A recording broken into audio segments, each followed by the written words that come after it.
नमस्कार, स्वागत है आप सभी का। दूरदर्शन समाचार आप देख रहे हैं और सांकेतिक भाषा के इस खास बुलेटिन को लेकर हाजिर हूं मैं कृतिका। मेरे साथ है मेरी सहयोगी बीना सिंह, जो खबरों को सांकेतिक भाषा के जरिए आप सभी तक पहुंचाएंगी।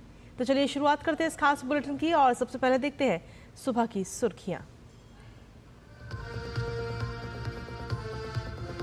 विदेश मंत्री डॉक्टर एस जयशंकर आज से सऊदी अरब की यात्रा पर रियाद पहुंचे। विदेश मंत्री पहली भारत खाड़ी सहयोग परिषद जीसीसी की विदेश मंत्रियों की बैठक में लेंगे हिस्सा। जीसीसी सदस्य देशों के विदेश मंत्रियों के साथ भी करेंगे द्विपक्षीय बैठकें।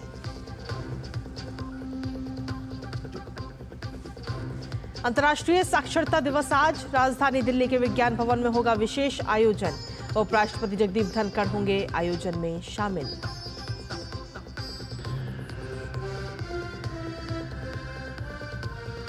लखनऊ में बिल्डिंग गिरने से बड़ा हादसा, 8 लोगों की मौत। मलबे में दबे लोगों को निकालने का बचाव अभियान जारी। मुख्यमंत्री योगी आदित्यनाथ ने अधिकारियों को राहत कार्य में तेजी लाने के दिए निर्देश।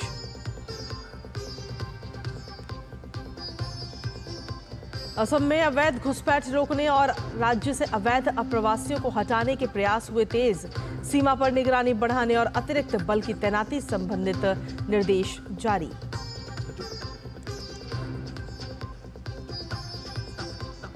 भीषण सूखे और भूखमरी की चपेट में अफ्रीकी देश। भारत ने भेजी जिम्बाब्वे, जाम्बिया और मलावी में मानवीय सहायता।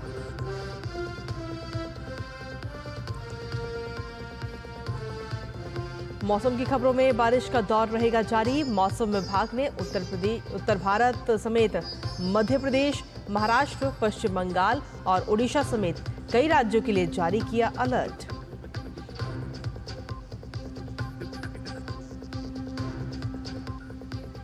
देश भर में धूमधाम से मनाया जा रहा है भगवान गणेश का 10 दिवसीय गणेशोत्सव। चारों ओर लगा गणपति बप्पा मोरया का जयकारा। देश भर के पंडालों में उत्सव की रौनक।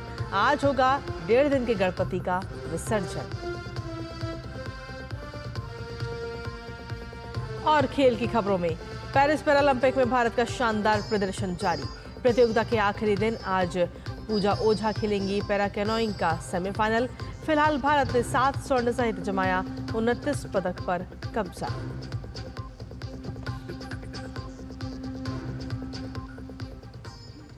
तो ये थी सुर्खियां और सुर्खियों के बाद अब खबरों में विस्तार से बात करेंगे।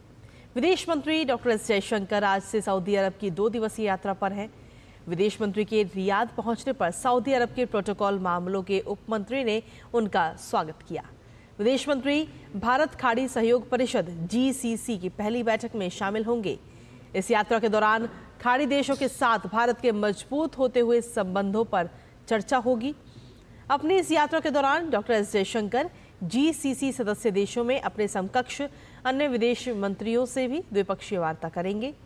साथ ही आपको बता दें कि भारत और जीसीसी के बीच राजनीतिक, व्यापार और निवेश, ऊर्जा सहयोग, सांस्कृतिक और लोगों के बीच आपसी संबंधों सहित कई क्षेत्रों में गहरे और बहुआयामी संबंध हैं।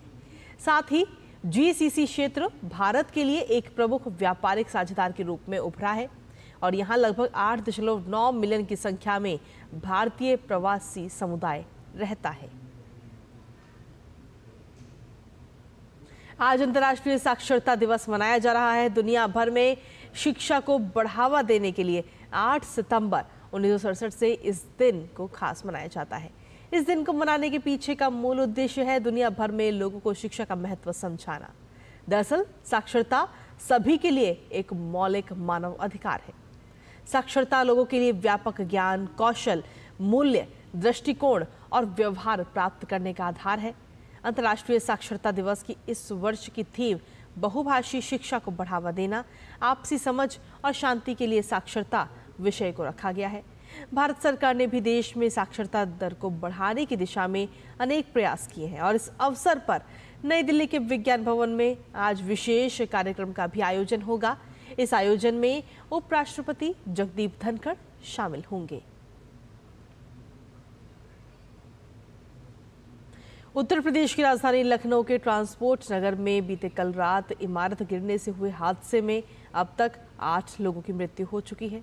इस घटना में 29 लोग घायल हुए हैं। वहीं घायलों का स्थानीय अस्पताल में इलाज जारी है। मौके पर रात भर बचाव कार्य भी जारी रहा।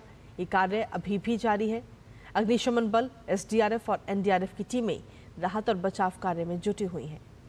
मौके पर तैनात अधिकारियों ने यह सुनिश्चित किया है कि जब तक किसी भी व्यक्ति के होने की संभावना होगी तब तक रेस्क्यू ऑपरेशन जारी रहेगा। भारत ने अफ्रीकी देशों जिम्बाब्वे, जाम्बिया और मलावी को मानवीय सहायता भेजी है। विदेश मंत्रालय के प्रवक्ता रणधीर जायसवाल ने सोशल मीडिया प्लेटफॉर्म एक्स पर जानकारी दी कि 1000 मीट्रिक टन चावल की एक खेप नेहावा शेवा बंदरगाह से जिम्बाब्वे के लिए रवाना हुई है। इससे जिम्बाब्वे के लोगों की खाद्य सुरक्षा जरूरतों को पूरा करने में मदद मिलेगी, तो वहीं जाम्बिया के लोगों के लिए भी भारत ने मानवीय सहायता भेजी है। 1300 एमटी खाद्यान्न की एक खेप जाम्बिया के लिए भी रवाना की गई। इससे जाम्बिया के लोगों की भोजन और पोषण संबंधित जरूरतों को पूरा करने में मदद मिलेगी। इसके अलावा मलावी को भी भारत ने मानवीय सहायता भेजी है।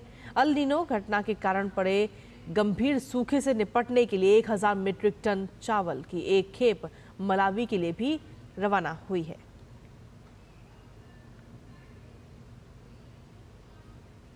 गणेश चतुर्थी का पर्व पूरे देश भर में धूमधाम के साथ मनाया जा रहा है। गणपति बप्पा मोरया के जयकारों के साथ भक्तगण अपने अपने घरों में भगवान श्री गणेश की स्थापना के साथ पूजा अर्चना कर रहे हैं। महाराष्ट्र के मुंबई में स्थित श्री सिद्धि विनायक मंदिर और लाल बागचा राजा गणपति मंदिर में भक्तों की भीड़ उमड़ी। 10 दिन तक चलने वाले इस गणेशोत्सव में भक्त अपनी श्रद्धा और भक्ति के अनुरूप गणेश स्थापना करते हैं। इसी सिलसिले में आज 1.5 दिन के गणपति का विसर्जन किया जाएगा। वहीं पेरिस पैरालंपिक में भारत का शानदार प्रदर्शन देखने को मिल रहा है। वहीं खेलों के आखिरी दिन भी भारत को एक पदक की उम्मीद है। भारत की पूजा ओझा पैरा कैनोइंग के सेमीफाइनल स्पर्धा में हिस्सा लेंगी। पूजा अगर सेमीफाइनल जीतती हैं तो वो आज ही होने वाले फाइनल मैच में स्वर्ण पदक के लिए भी चुनौती पेश करेंगी।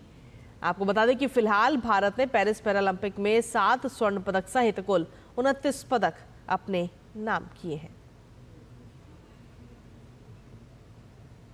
और इसी के साथ फिलहाल मुझे, मेरी सहयोगी बीना सिंह और हमारी पूरी टीम को दीजिए अनुमति।